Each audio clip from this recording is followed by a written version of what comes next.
sa pamamagitan ni Secretary Hans Leo Cacdac ng Department of Migrant Workers. Secretary, magandang morning! Si Ka Jerry at si Ka Tunying po ito.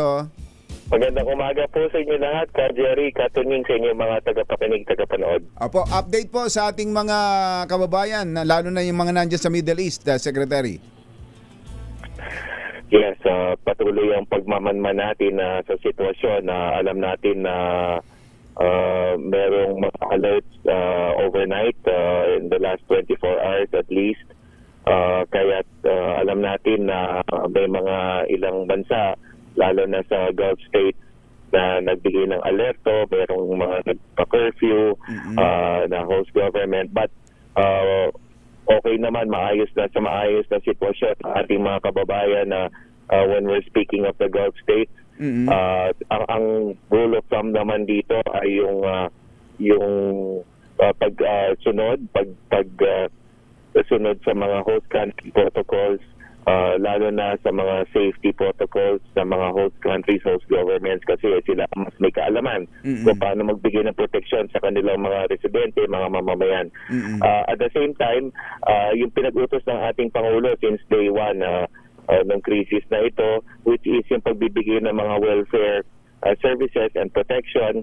Kaya of course, consistent with host country protocols, tayo ay patuloy na nagbibigay ng mga food items, grocery food items sa mga nangangailangan, food packs, and then financial assistance dun sa mga naantala ang trabaho dahil no work, no pay ang sitwasyon, lalo na sa mga ilang sektor. Malinaw naman na yung mga hospitality sectors, hotels, transport, yung mga sa airport, naantala ang kanilang trabaho. Kaya patuloy lang ang ating pagkakasagawa nitong mga ating mga efforts para sila ay mabigyan ng kaukulang pansin at kaligtasan.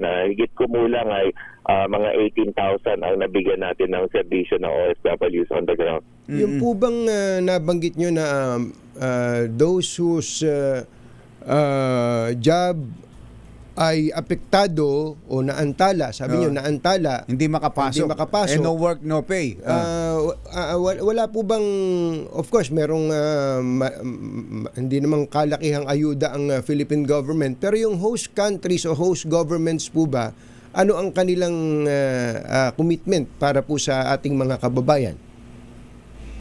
Well, meron din sila siyempre mga kanya-kanyang ministries of labor na nangangalaga sa labor markets doon.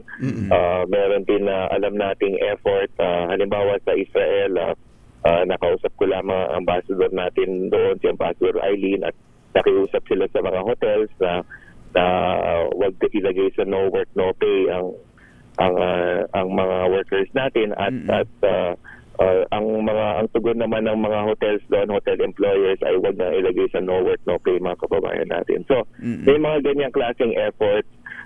Merong mga ilan na may work reduction schemes just to help their respective establishments cope with the ongoing yung kumbaga pagbaba ng mga customers o demand kung hotel man yan.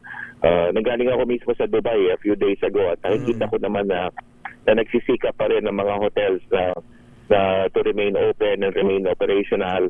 However, talaga nakikita natin na may mga apektado talagang sektor. Kaya yun ang ating gabay na binibigay sa ating mga OFWs na meron naman din pwedeng tulong na maaaring ibigay in terms of coordination sa labor ministry sa host countries, pakikipag-usap sa employers, as well as yung nabagit ko kaninang grocery food packs at saka financial assistance. Mas marami po ba ngayon na Secretary ang nagpapasabi sa inyo na gusto na nilang umuwi? Ang masasabi ko ay habang nakikita ng mga kababayan natin na patuloy itong charter effort, mga commercial flight tickets na binibigay natin, land crossings, ay dumadami or nadadagdagan din kahit papano ang bilang. It's a live count always, no? May mga 2,000 tayo na pipintong iuwi. Opo. At meron tayong 8 charter flight in the next few days coming up. Kaya patuloy lang po itong effort na ito. Ang mga chartered flights ba full pack? Puno pagka... Yes. I joined the 7th flight myself from Dubai kasabay kasi ako ng charter flight pabalik, sumabay ako doon. At yes, of course, ang katabi ko nga sa aeroplano ay mag-ama, sanggol yung kasama nung ama. Kaya yes, punong-puno yung flight. Buti ho't merong pang mga flights na napapayagan ganun. Marami na ring mga commercial flights. Itong mga nakakaraan talagang nag-cancel na di ba? Pati mga local airlines natin na bumibiyahe dyan, lalo na sa Dubai. Itong mga susunod yatang araw at buwan, nag-cancel na sila ng mga flights dyan sa lugar. Hindi lang dahil sa giyera, kundi dahil sa problema sa petrolyo, sa jet fuel. Yes.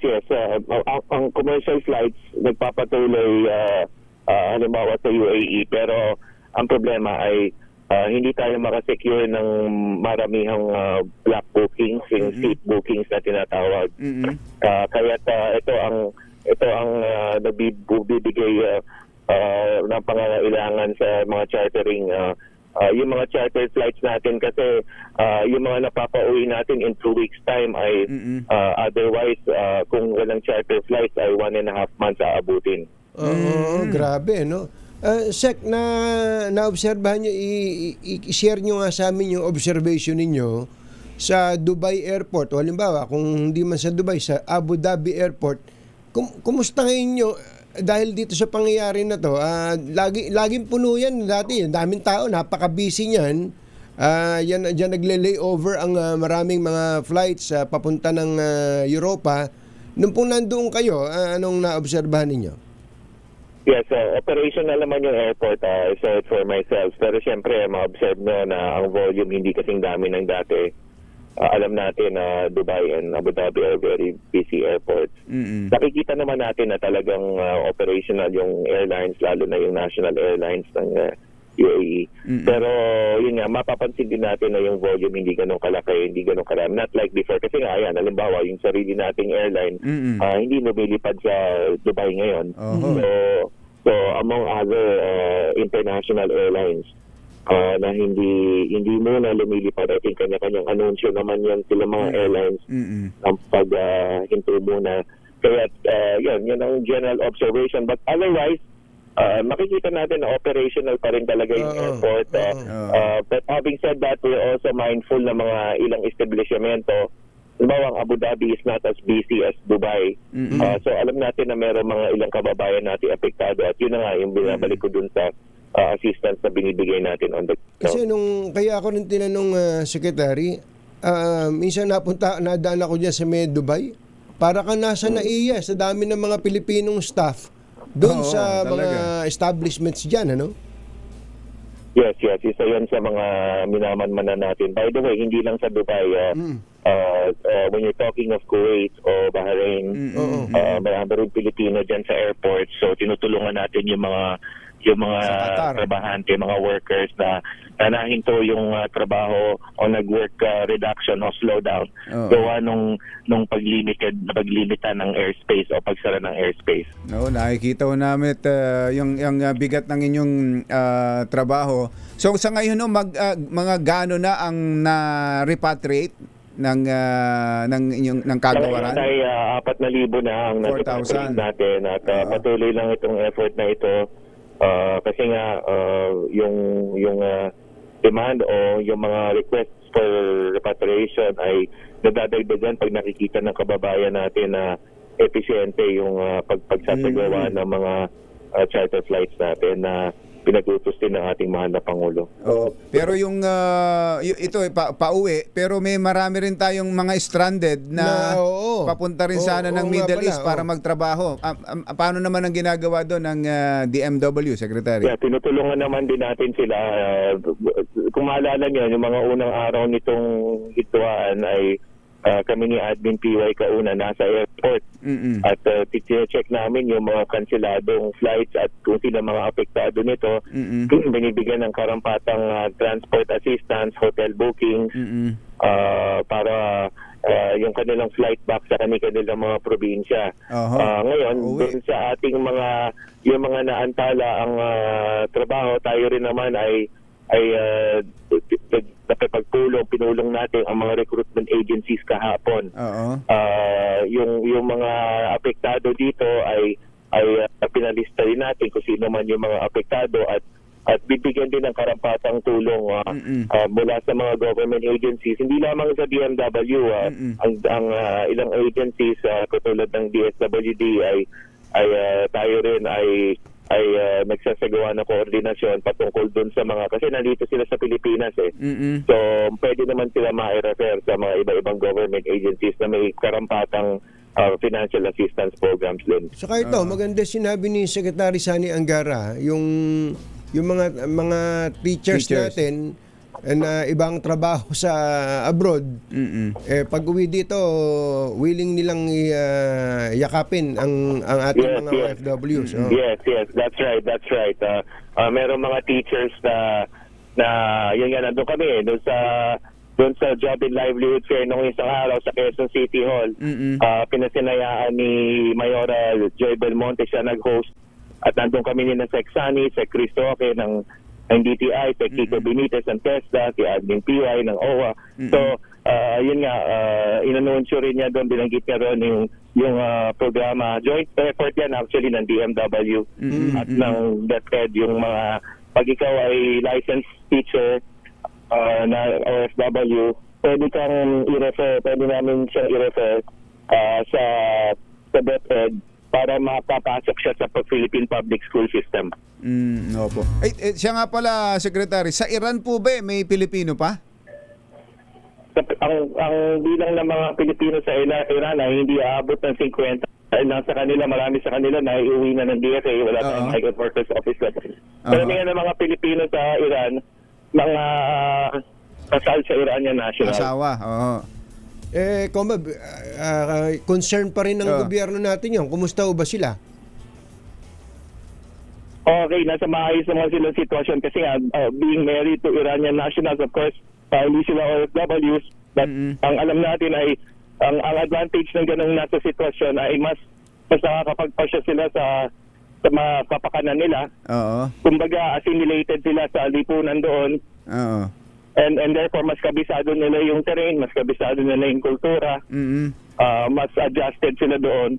So in that sense, mas may protection sila. Meron ho bang nagbabalak na yung Iranian na asawa niya isasama na niya sa Pilipinas para dahil lalo na sa sobrang banta ngayon ng Amerika ni Donald Trump sa Iran.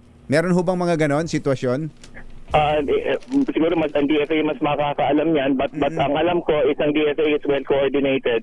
Yung embahada natin sa Tehran is well coordinated in terms of yung mga pangangailangan ng mga Filipinos doon. Hindi na namin kayo abalahin, Secretary. Meron pa pala kayong hearing sa House. Pinatawag pala ni Speaker Boji D ang isang special panel para po mag-usap-usap kung anong mga gagawin kaugnay ng problema na to. Secretary Hans, salamat po sa inyo. Magandang umaga po. Maraming salamat, Jerry Katuning, sa inyong mga tagapakinig. God bless po. Secretary Hans Leo Cagdac, Department of Migrant Workers.